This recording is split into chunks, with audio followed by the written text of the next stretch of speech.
जय हिंद साथियों, आज के इस क्लास में आप सभी का बहुत बहुत स्वागत है। तो साथियों, बिहार पुलिस मध्य निषेध सिपाही और कक्षपाल की भर्ती के लिए आज हमारा सुपर प्रैक्टिस सेट नंबर 21 चलेगा, जिसमें साथियों हम लोग जीके, साइंस, करंट अफेयर्स और हिंदी व्याकरण को मिलाकर टोटल 40 सिलेक्टेड प्रश्नों को कवर करेंगे। तो आप लोग पूरा सेट को लगाइए और जिन्होंने अभी तक बैच को ज्वाइन नहीं किया है, फटाफट से जाकर आप लोग बैच को ज्वाइन कर सकते हैं। किस प्रकार से ज्वाइन करना है वो आपको क्लास के लास्ट में बताया जाएगा। ये फिलहाल हमारा व्हाट्सअप नंबर है, इस पर भी मैसेज करके आप लोग पूछ सकते हैं। तो चलिए इसी के साथ आज के सेट को स्टार्ट करते हैं। तो देखिए, आज का पहला क्वेश्चन है, मैंग्रोव का सबसे अधिक विस्तार कहाँ पर है। चलिए सभी ऑप्शन को ध्यान से पढ़िए और साथियों प्रत्येक स्टूडेंट को नीचे लाइव चैट में या फिर कमेंट बॉक्स में अपना अपना आंसर करना है। चलिए बताइए इस क्वेश्चन का आंसर क्या होगा। मैंग्रोव का सबसे अधिक विस्तार कहाँ पर है। तो यहाँ पर इस क्वेश्चन का आंसर अगर आपने ऑप्शन बी को दिया है तो आपका बिल्कुल सही जवाब है सुंदरवन में। ठीक है, सुंदरवन में मैंग्रोव का सबसे अधिक विस्तार है। अब सुंदरवन की बात करें तो सुंदरवन को 1984 में, कब, 1984 में नेशनल पार्क घोषित किया गया था। और सुंदरवन की बात करें तो ये भारत और बांग्लादेश में स्थित है। चलिए क्वेश्चन नंबर देखिए दूसरा, मुंबई हाई क्यों प्रसिद्ध है। चलिए क्वेश्चन नंबर 2 के लिए आप लोग आंसर कीजिए, मुंबई हाई क्यों प्रसिद्ध है। तो यहाँ पर इसका सही जवाब है खनिज तेल हेतु। यहाँ पर आंसर हमारा क्या होगा, मुंबई हाई जो है ये खनिज तेल हेतु प्रसिद्ध है। और साथ ही यहाँ पर आप लोग देख सकते हैं आपके बैच में one liner GK GS notes का सेट 22 तक अपलोड हो चुका है। आप लोग जाकर रिवीजन कर सकते हैं। यहाँ पर देख सकते हैं बिल्कुल इसी प्रकार से फुल डिस्कशन के साथ आपको नोट्स दिया जाता है और इस प्रकार से लगभग 55 से 60 नोट्स आपको दिया जाएगा। इसी प्रकार से आपको स्पेशल बिहार जीके नोट्स मिलेगा। क्वेश्चन बैंक भी आपको इसी प्रकार से मिल जाएगा बैच में।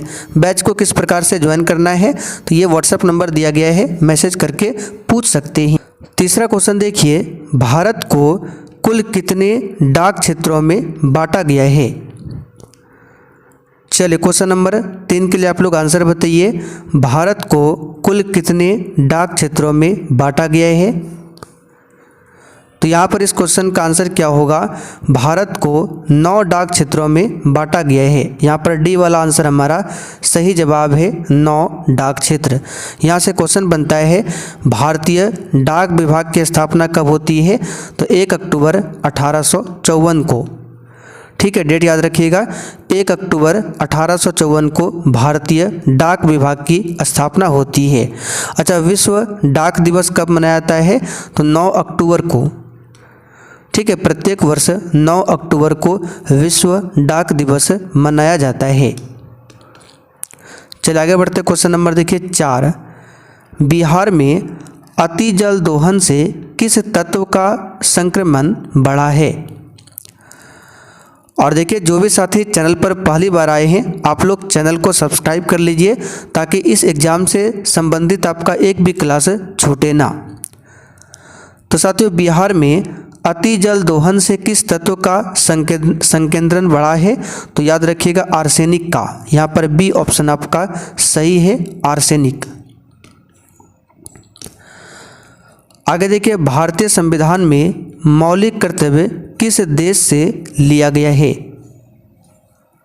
चलिए क्वेश्चन नंबर 5 के लिए आप लोग आंसर बताइए। और साथियों जैसे ही क्लास खत्म हो जाएगा इसका पूरा पीडीएफ आपको मिल जाएगा एप्लीकेशन पर। हर एक क्वेश्चंस के नीचे यहाँ पर आंसर लिखा हुआ आपको मिलेगा। क्लास का PDF, one liner notes, question bank, special Bihar GK notes, ये सब कुछ आपको व्हाट्सएप नंबर यहाँ पर दिया गया है, मैसेज करके आप लोग पूछ सकते हैं। तो भारतीय संविधान में मौलिक कर्तव्य को रूस देश के संविधान से लिया गया है। यहाँ पर बी वाला ऑप्शन आपका सही जवाब है, रूस। मौलिक कर्तव्य की बात करें तो वर्तमान में टोटल 11 मौलिक कर्तव्य है। मौलिक कर्तव्य को किस भाग में रखा गया है तो भाग 4A में रखा गया है।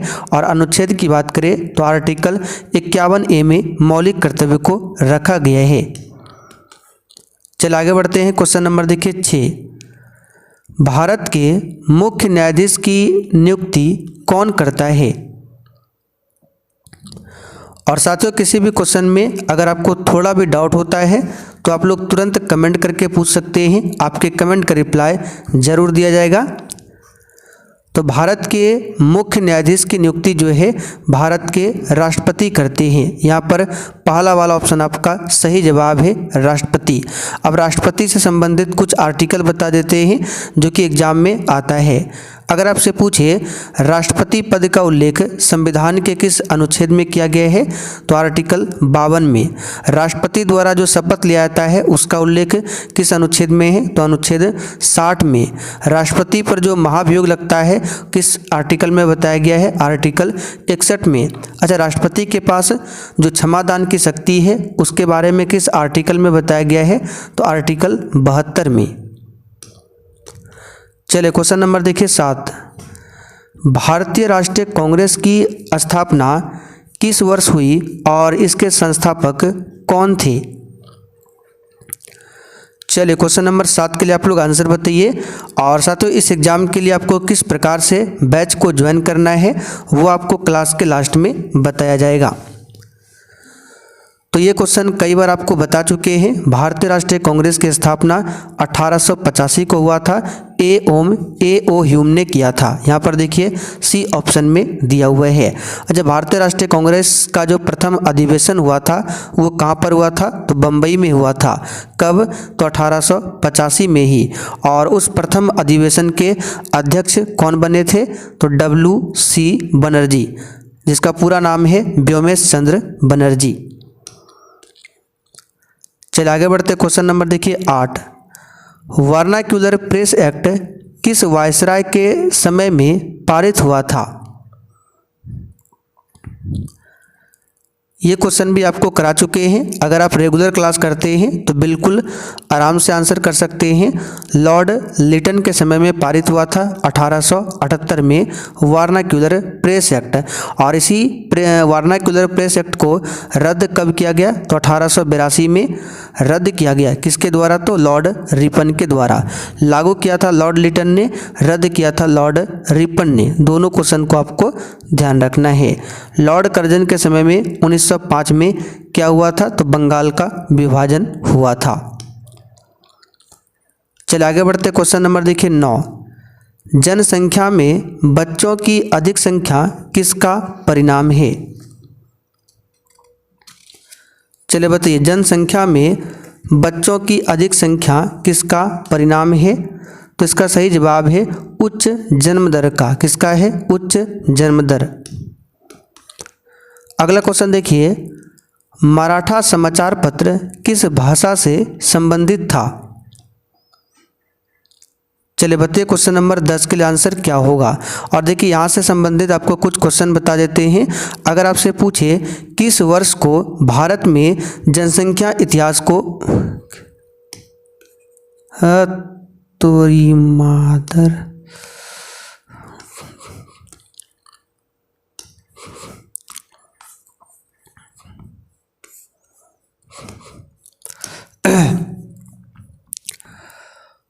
अगला क्वेश्चन देखिए,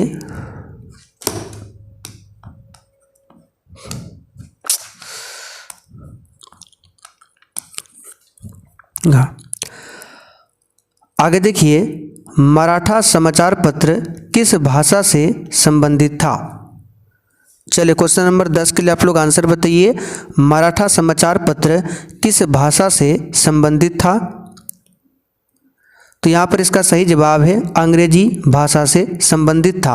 आपको याद होगा मराठा और केसरी, ये दोनों पत्रिकाएं जो है बाल गंगाधर तिलक ने निकाला था। ठीक है, तो मराठा जो है ये अंग्रेजी भाषा में था और केसरी जो है मराठी भाषा में। दोनों क्वेश्चन को ध्यान रखिएगा। अब यहाँ से क्वेश्चन बनता है, अगर आपसे पूछे रस्त गोपतार, ठीक है, रस्त जो गोपतार पत्रिका है ये किसके द्वारा निकाला गया था, तो दादा भाई नौरोजी के द्वारा। बंगाल गजट पूछे तो जेम्स ऑगस्टस हिक्की। एक क्वेश्चन और बनता है मिरात, ठीक है, मिरात उल अखबार,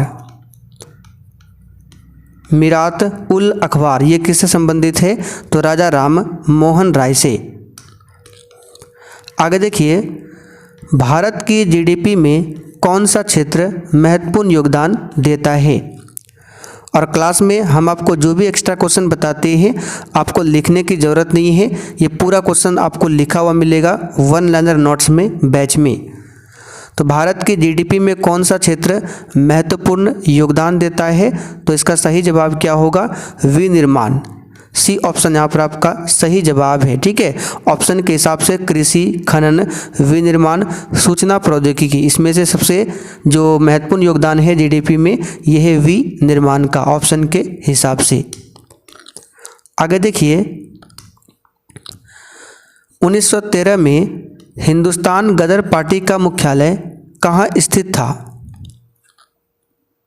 सिंपल सा क्वेश्चन है। गदर पार्टी की स्थापना 1913 में लाला हरदयाल और सोहन सिंह भाकना, ठीक है, के द्वारा किया गया था अमेरिका के सैन फ्रांसिस्को में। तो यहाँ पर देखिए डी ऑप्शन में दिया हुआ है।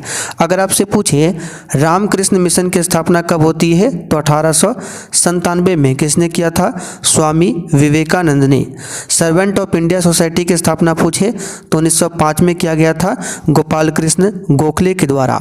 नौजवान सभा की स्थापना पूछे तो 1926 में किया गया था भगत सिंह के द्वारा। फॉरवर्ड ब्लॉक की स्थापना पूछे तो 1939 में किया गया था सुभाष चंद्र बोस के द्वारा। सब क्वेश्चंस को आपको ध्यान रखना है। महावीर स्वामी को जिन के नाम से जाना जाने लगा, जिन का क्या अर्थ है? इसका सही जवाब है विजेता। पहला वाला ऑप्शन आपका सही जवाब है। महावीर स्वामी के बचपन का नाम क्या था? सिद्धार्थ। क्या नाम था? सिद्धार्थ। और महावीर स्वामी का जन्म कहाँ पर हुआ था? कुंडग्राम, वैशाली में। आगे देखिए, बीमा विनियामक एवं विकास प्राधिकरण का मुख्यालय कहाँ पर स्थित है? तो इसका मुख्यालय है हैदराबाद में। कहाँ पर है? हैदराबाद में।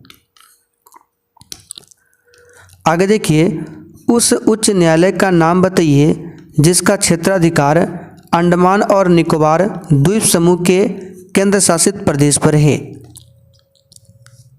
चलिए बताइए इस क्वेश्चन का आंसर क्या होगा। देखिए, अंडमान और निकोबार द्वीप समूह का खुद का उच्च न्यायालय नहीं है। ठीक है, तो ये पूछा गया है उस उच्च न्यायालय का नाम क्या है जिसका क्षेत्राधिकार जो है अंडमान और निकोबार द्वीप समूह के केंद्र शासित प्रदेश पर है।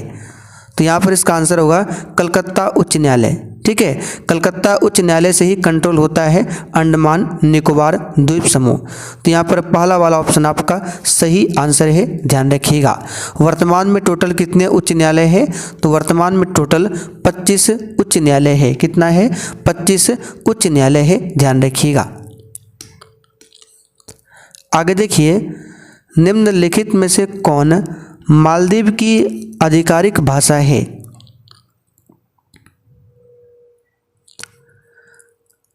तो यहाँ पर इसका आंसर होगा डी ऑप्शन दिवेही। मालदीव की आधिकारिक भाषा क्या है?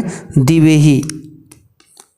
आगे देखिए, पंचायती राज संस्थाओं के अस्तित्व के लिए भारत की संसद द्वारा 73वां और 74वां संवैधानिक संशोधन कब पारित किया गया? सही जवाब है दिसंबर 1992 में। सी वाला ऑप्शन यहाँ पर आपका सही जवाब है, दिसंबर 1992 में। और 73वां जो संशोधन है ये पंचायती राज से संबंधित है, जबकि 74वां संशोधन जो है ये नगर निगम से संबंधित है। आगे देखिए, बांग्लादेश किस दिन को नया बांग्लादेश दिवस के रूप में मनाने की घोषणा की है? चलिए बताइए इस क्वेश्चन का आंसर क्या होगा। तो इसका सही जवाब है 8 अगस्त को। पहला वाला ऑप्शन आपका सही आंसर है 8 अगस्त को। आगे देखिए, अंतर्राष्ट्रीय अंतरिक्ष स्टेशन ISS में जाने वाले पहले भारतीय शुभांशु शुक्ला का संबंध किस राज्य से है? चलिए क्वेश्चन नंबर 20 के लिए आप लोग आंसर बताएंगे। तो यहाँ पर इस क्वेश्चन का आंसर क्या होगा, किस राज्य से संबंधित है? शुभांशु शुक्ला, तो उत्तर प्रदेश से। बी ऑप्शन आपका सही जवाब है, उत्तर प्रदेश से। आगे देखिए, भारत का तीसरा पूर्ण साक्षर राज्य कौन बना है? तो साथियों, भारत का तीसरा पूर्ण साक्षर राज्य बना है त्रिपुरा। यहाँ पर फर्स्ट ऑप्शन आपका सही जवाब है, क्या होगा? त्रिपुरा। आगे देखिए, वैश्विक शांति सूचकांक 2025 में भारत की रैंकिंग क्या है? तो साथियों, वैश्विक शांति सूचकांक 2025 में भारत की रैंकिंग क्या है? तो 115वीं। बी ऑप्शन सही है। चलिए आगे बढ़ते, क्वेश्चन 23। संविधान हत्या दिवस कब मनाया जाता है?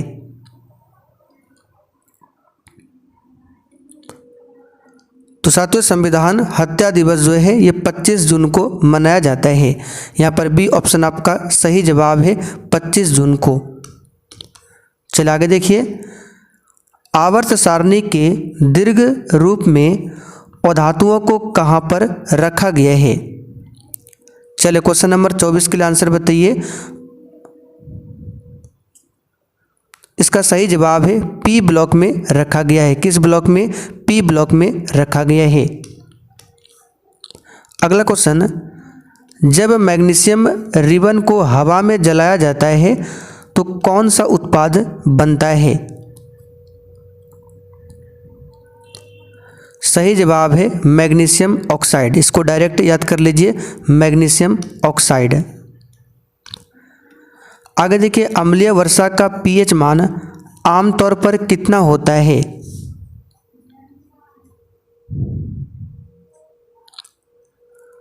तो साथियों, अम्लीय वर्षा का पीएच मान आमतौर पर 5.6 से कम होता है। यहाँ पर सी ऑप्शन आपका सही है। निम्नलिखित में से कौन सी धातु क्षार धातु है? तो इसमें से क्षार धातु हो जाएगा सोडियम। फर्स्ट ऑप्शन आपका सही जवाब है, सोडियम। सोडियम का संकेत क्या होता है? Na। परमाणु क्रमांक कितना है? 11। चलिए आगे बढ़ते, क्वेश्चन नंबर देखिए 28। आधुनिक आवर्त सारणी में तत्वों को किस आधार पर व्यवस्थित किया गया है? तो साथियों, मॉडर्न जो पीरियोडिक टेबल है इसमें तत्वों को बढ़ते हुए परमाणु संख्या के क्रम में सजाया गया है। यहाँ पर इसका आंसर क्या होगा? परमाणु संख्या। बी ऑप्शन आपका राइट है, ध्यान रखिएगा।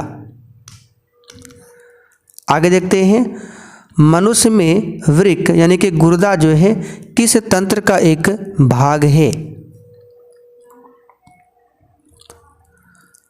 तो साथियों, मनुष्य में वृक्क गुर्दा जो है ये उत्सर्जन तंत्र का एक भाग है। यहाँ पर सी ऑप्शन आपका सही जवाब है, उत्सर्जन। आगे देखिए, पुष्प के किस भाग में परागकण बनते हैं? बताइए इस क्वेश्चन का आंसर क्या होगा? तो पुष्प के किस भाग में परागकण बनते हैं? इसका सही जवाब है परागकोश में। डी ऑप्शन आपका सही है, परागकोश में। आगे देखिए, वागजल शब्द का संधि विच्छेद क्या है?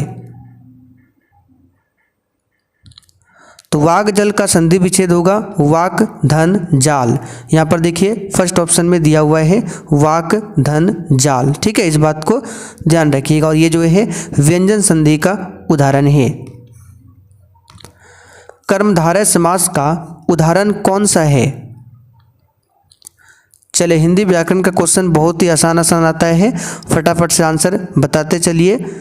तो यहाँ पर देखिए, इसमें से नवयुवक जो है कर्मधारय समास का उदाहरण है।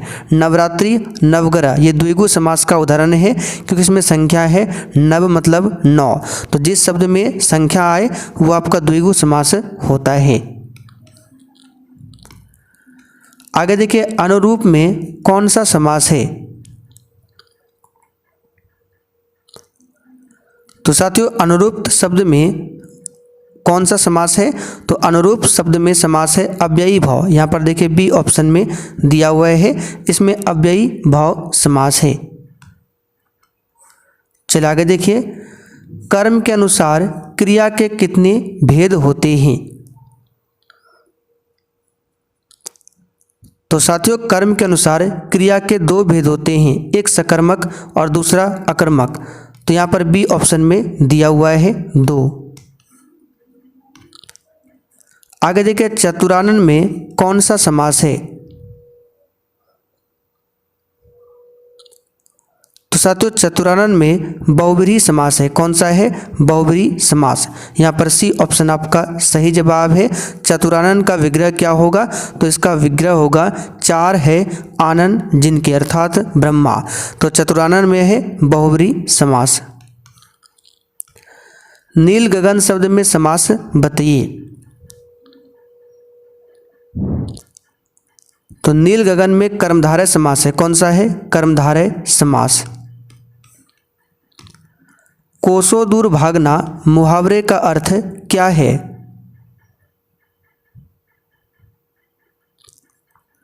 तो साथियों कोसों दूर भागना इस मुहावरे का अर्थ है बहुत अलग रहना। सी ऑप्शन आपका सही है। आगे देखिए, रोटी कमाना मुहावरे का सही अर्थ क्या है? तो इसका सही अर्थ है जीविकोपार्जन करना। फर्स्ट ऑप्शन आपका राइट है। आगे देखिए, काला अक्षर भैंस बराबर लोकोक्ति का अर्थ क्या है? साथियों इसका अर्थ है निरक्षर होना। सी ऑप्शन सही है। आगे देखते हैं, कपूर शब्द क्या है? तो साथियों कपूर शब्द जो है तद्भव है और इसका तत्सम क्या बनेगा? तो कपूर का शुद्ध रूप होता है कर्पूर, जो कि तत्सम शब्द है। तत्सम संस्कृत का शब्द होता है, ठीक है। तो कर्पूर आपका तत्सम है और कर्पूर का हिंदी कपूर, जो कि तद्भव है। तो साथियों आज के लिए इतना ही। आज के प्रैक्टिस सेट में टोटल 40 क्वेश्चन थे। अब आप लोग कमेंट करके बताइए आपने 40 क्वेश्चन में से आज कितने क्वेश्चन सही किए। और जिनको भी बैच ज्वाइन करना है, आइए आपको बता देते हैं किस प्रकार से बैच को ज्वाइन करना है। तो देखिए, बैच को ज्वाइन करने के लिए सबसे पहले प्ले स्टोर से आपको ये वाला एप्लीकेशन इंस्टॉल कर लेना है। उसके बाद आपको ओपन करना है। जैसे ही ओपन करेंगे इस प्रकार से इंटरफेस शो होगा। आपको ऑल कोर्स पर क्लिक करना है। क्लिक करने के बाद आपको सबसे नीचे आ जाना है और देखिए यहाँ पर लिखा हुआ मिलेगा बिहार मद्य निषेध और कक्षपाल। तो यहाँ पर पेमेंट करके इस बैच को आप लोग परचेज कर सकते हैं। बाकी बैच में आपको क्या क्या मिलेगा सब कुछ लिखा हुआ है। और अधिक जानकारी चाहिए तो ये हमारा व्हाट्सएप नंबर है, इस पर मैसेज करके आप लोग पूछ सकते हैं।